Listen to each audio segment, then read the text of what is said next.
अस्सलाम वालेकुम dear students. Last जो हमने डिस्कस किया था, जो इस थर्मोकेमिस्ट्री का हमारा पहला लेक्चर था, उसमें हमने एंडो और एक्सोथर्मिक रिएक्शंस के डिफरेंशिएशन को अंडरस्टैंड किया था। ये डिस्कस किया था कि थर्मोडायनेमिक्स और थर्मोकेमिस्ट्री में एक्चुअली डिफरेंस क्या है या थर्मोडायनेमिक्स की लिमिटेशंस क्या हैं। आज जो हमारा टॉपिक है वो है स्पॉन्टेनियस और नॉन स्पॉन्टेनियस रिएक्शन।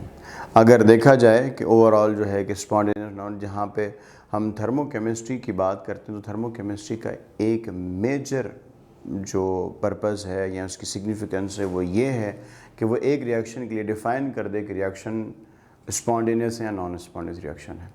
यानी thermochemistry has the ultimate solution to define whether the reaction is possible और रिएक्शन इज़ नॉट पॉसिबल, और of course it is thermodynamically reaction is possible और नॉट पॉसिबल। वेल, स्पॉन्टेनियस और non spontaneous reactions, वो अगर हम आसान अल्फाज में कहें, स्पॉन्टेनियस रिएक्शंस वो रिएक्शंस होते हैं जिनमें आपको कोई एक्सटर्नल असिस्टेंस की ज़रूरत ना पड़े, यानी रिएक्शन खुद ब खुद हो जाए, तो ऐसे रिएक्शंस को हम स्पॉन्टेनियस रिएक्शंस कहते हैं। और ऐसे रिएक्शन जिनको एक्सटर्नल असिस्टेंस की ज़रूरत पड़े तो ऐसे रिएक्शंस नॉन स्पॉन्टेनियस रिएक्शंस कहलाते हैं। मिसाल के तौर पे देखिए, ये एक हमारे पास गैस है और गैस एक सिलेंडर के अंदर फिल हुई हुई है, और जैसे ही आप इसका नॉब ओपन करेंगे तो आप देखेंगे कि गैस स्पॉन्टेनियसली मूव करेगी एक एरिया से दूसरी एरिया की तरफ। अब इसके लिए आपको कोई एक्सटर्नल असिस्टेंस देने की ज़रूरत नहीं है। All you need to do is कि आप सिंपली क्या करेंगे, इसमें से आप इसको रिमूव कर देंगे। जैसे ही रिमूव करेंगे तो रिएक्शन जो है मॉलिक्यूल्स रिमूव करना शुरू कर देंगे, and this is called as the spontaneous change.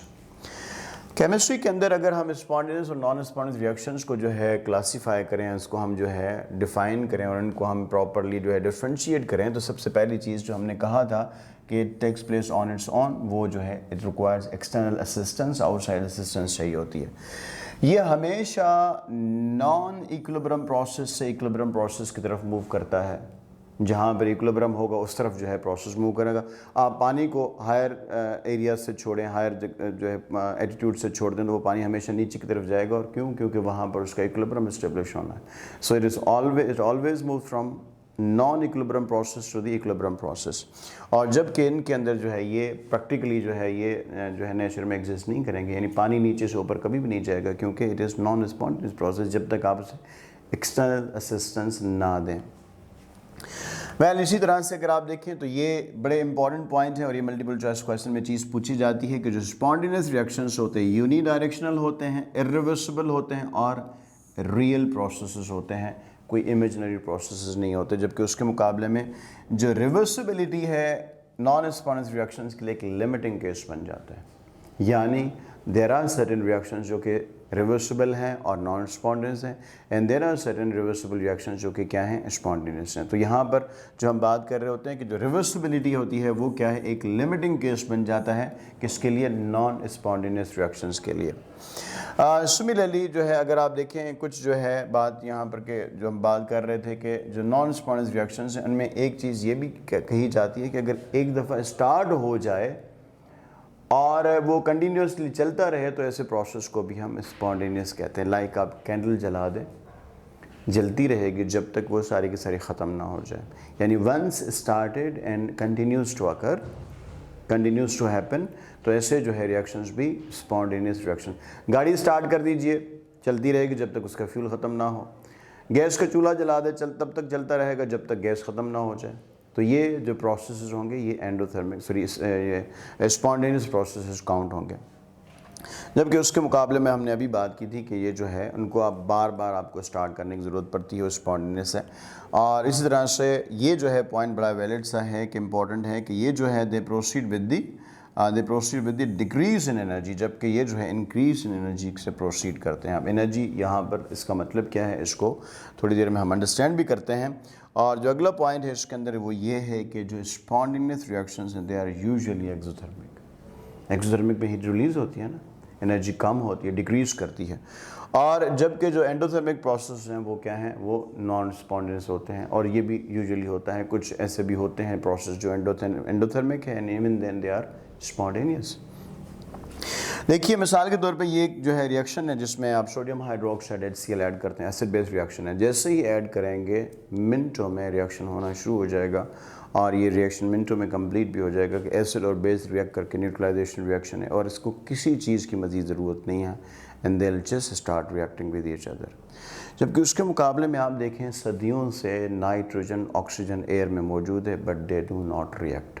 क्यों? क्योंकि प्रोसेस स्पॉन्टेनियस नहीं है और ये एक नॉन स्पॉन्टेनियस प्रोसेस है, requires high amount of energy. और नॉर्मली जब लाइटनिंग वगैरह होती है तो उस वक्त ये रिएक्शन होता है जिसमें नाइट्रोजन ऑक्सीजन रिएक्ट करके नाइट्रिक मोनोऑक्साइड बनाते हैं, एंड नाइट्रिक मोनोऑक्साइड भी फर्दर ऑक्सीडाइज होकर नाइट्रोजन डाइऑक्साइड में कन्वर्ट होती है और फिर वो इवन जो है एसिड रेन का भी कॉज बन सकती है। बट ये नॉर्मल कंडीशन में रिएक्शन नहीं होता। रीज़न आपके सामने है कि ये नॉन स्पॉन्टेनियस प्रोसेस है। कुछ ऐसे प्रोसेस भी हैं जैसे मैंने अभी आपको बताया कि वो स्पॉन्टेनियस हैं and they are endothermic. Like आप देखिए एवापोरेशन है। एवापोरेशन का जो प्रोसेस है, जैसे ही उसे आप इस पानी को रख देंगे मॉलिक्यूल्स एवापोरेट होना शुरू हो जाएंगे। It is an endothermic process and yet it is the spontaneous. इसी तरह से आप देखिए सोडियम क्लोराइड को अगर आप पानी में डिज़ोल्व करें तो वो स्पॉन्टेनियसली डिज़ोल्व हो जाता है। Even it is the endothermic process के बावजूद भी वो इजीली जो है कर जाता है। अब इसका मतलब ये है कि एंडो और एक्सोथर्मिक रिएक्शंस जो हम डिफाइन नहीं कर सकते हैं, क्योंकि अभी हमने बात की कि कुछ एंडोथर्मिक रिएक्शंस ऐसे भी होते हैं जो स्पॉन्टेनियस होते हैं, और हल्दो के हमने कहा कि most of the exothermic reactions are spontaneous but not all, and इसी तरह से endothermic are non spontaneous but not all. So यहाँ पर इसका मतलब ये है कि एंथैल्पी ऑफ रिएक्शन हमें ये चीज़ डिफाइन नहीं कर सकती कि ये प्रोसेस एंडोथर्मिक है या ये प्रोसेस स्पॉन्टेनियस या नॉन स्पॉन्टेनियस है। तो ये अब जो है कैसे डिफ़ाइन किया जाए, ये तो एक बहुत बड़ा क्वेश्चन आ गया हमारे लिए।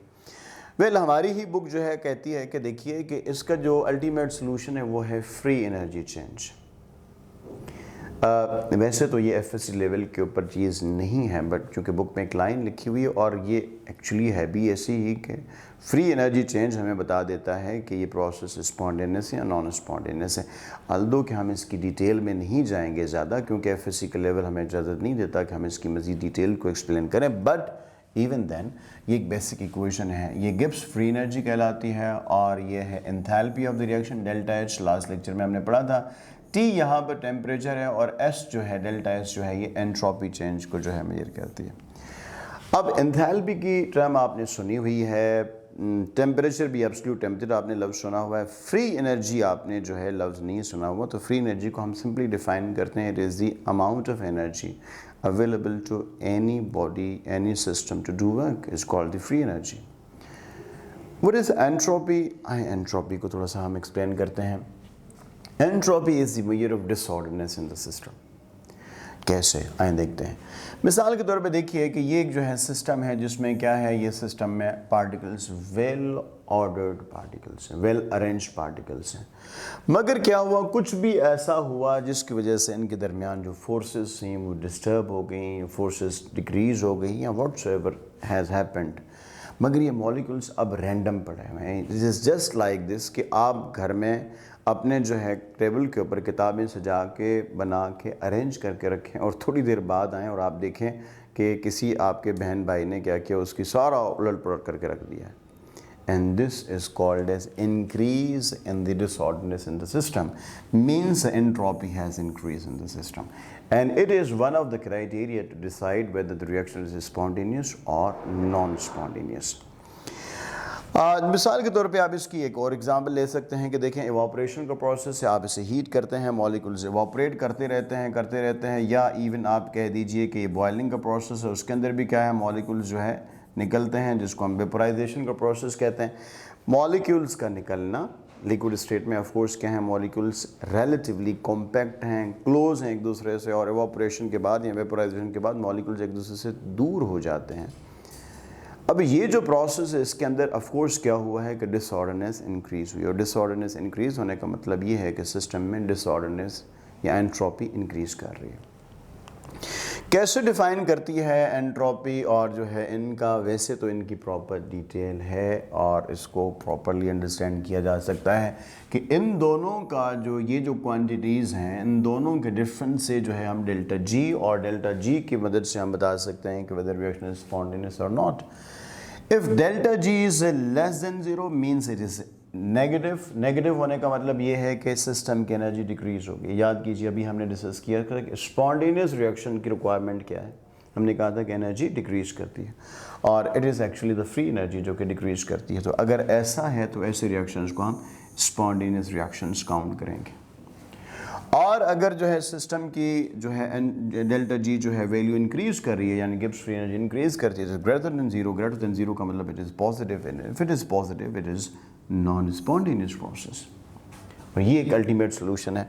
और अगर जो है डेल्टा जी हो ही ज़ीरो जाए तो आप सोचेंगे it means system is at equilibrium. और इक्विलिब्रियम का आपको मतलब पता होता है कि A is going to convert into B and the same way B is going to convert into A, यानी नथिंग हैपन्स। और वैसे भी अभी हमने रिवर्सिबिलिटी का भी ये कॉन्सेप्ट पढ़ा था कि reversibility is limiting case between spontaneous and non spontaneous reaction. Well, अब जो है इसमें हम इसकी मज़ीद डिटेल में जा सकते थे, मगर हम यहाँ पर जो है इसको मज़ीद एक्सप्लेन नहीं करेंगे। बट ये है कि आपके लेवल तक जो है स्पॉन्टेनियस और नॉन स्पॉन्टेनियस का जो है यहाँ पर ये हो जाता है क्लियर।